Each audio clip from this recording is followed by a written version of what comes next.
الحمد لله رب العالمين والصلاة والسلام على رسول الله أما بعد أعوذ بالله من الشيطان الرجيم بسم الله الرحمن الرحيم إن عدة الشهور عند الله 12 شهرا في كتاب الله يوم خلق السماوات والأرض منها 4 حرم ذلك الدين القيم فلا تظلموا فيهن أنفسكم আলোচনার বিষয় বিদআতু শাহরি রজব মাসে বেদাত।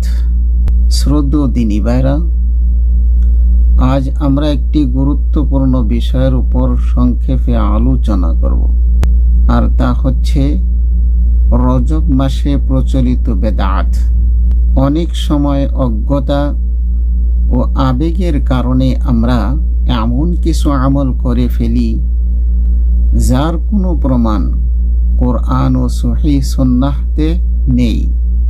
রজব মাসের শরঈ অবস্থান কোরআনের আলোকে ইন্না ইদ্দাতাশ শুহুরি ইনদাল্লাহি 12 শাহরান ফি কিতাবিল্লাহ ইয়াওমা খালাকাস সামাওয়াতি ওয়াল আরদ মিনহা 4 হুরুম যালিকাদ দীনুল কাইয়্যিম ফালা তাযলিমু ফীহিন্না আনফুসাকুম। নিশ্চয় আসমান সমূহ জমিনের সৃষ্টির দিন থেকেই মহান আল্লাহর বিধানে আল্লাহর কাছে গণনায় মাস 12টি, তার মধ্যে 4টি সম্মানিত মাস অর্থাৎ নিষিদ্ধ মাস।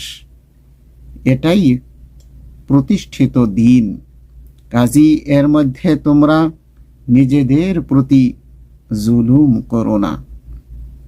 সূরা তাওবা আয়াত 36। রজব এই 4টি হারাম মাসের একটি, অর্থাৎ গুনাহ থেকে বাঁচার গুরুত্ব বেশি। কিন্তু এর অর্থ এই নয় যে রজব মাসের জন্য বিশেষ কোনো ইবাদত নির্ধারিত আছে। রজব মাসে প্রচলিত বেদাত সমূহ: 1. রজব মাসের বিশেষ রোজা।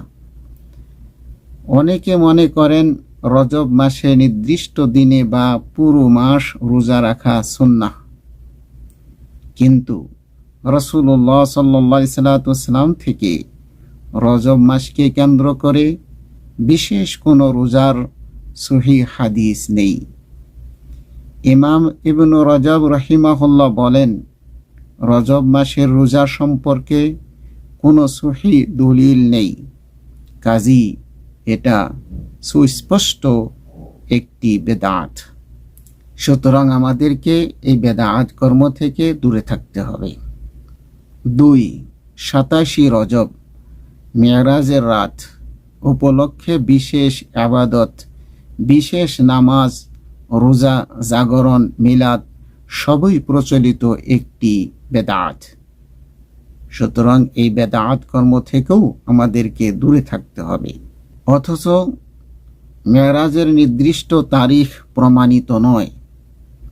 রাসূলুল্লাহ সাল্লাল্লাহু আলাইহি ওয়াসাল্লাম ও সাহাবারা কখনো এই রাতকে আলাদা করে পালন করেননি। 3. সালাতুর রাগায়েব। রজব মাসের প্রথম জুমার রাতে পড়া হয় বলে প্রচলিত। এটাও একটি সুস্পষ্ট বেদাত।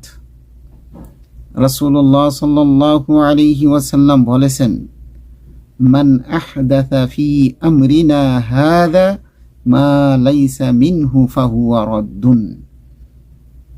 বুখারী ও মুসলিম।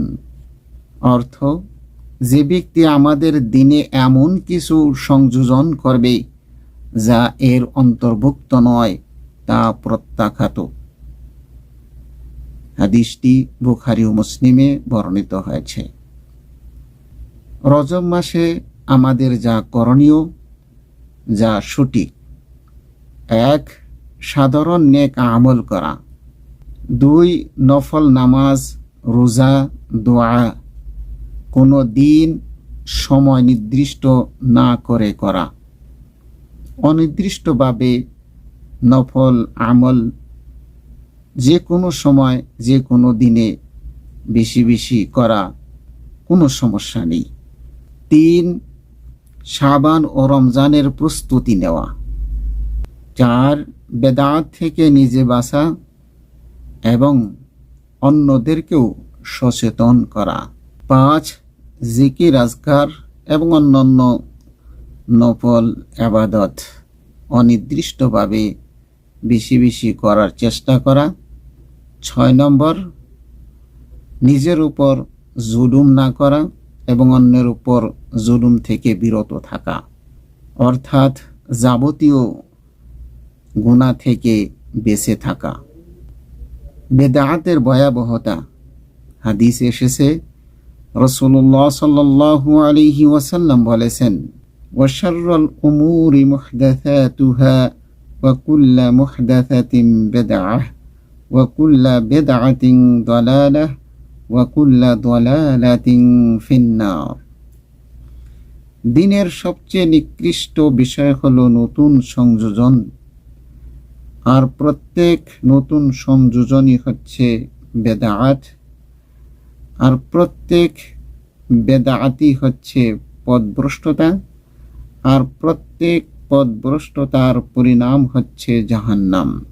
সম্মানিত দ্বীনি মুসলিম ভাই ও বোনেরা, রজব মাস সম্মানিত মাস, কিন্তু বেদাত দিয়ে এই সম্মান বাড়ানো যায় না।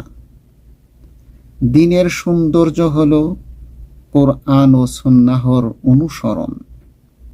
মহান আল্লাহ তাআলা যেন আমাদেরকে বেদাত থেকে বাঁচান, সহিহ সুন্নাহের উপর দৃঢ় রাখেন, রমজানের জন্য উত্তম প্রস্তুতি গ্রহণের তৌফিক দেন।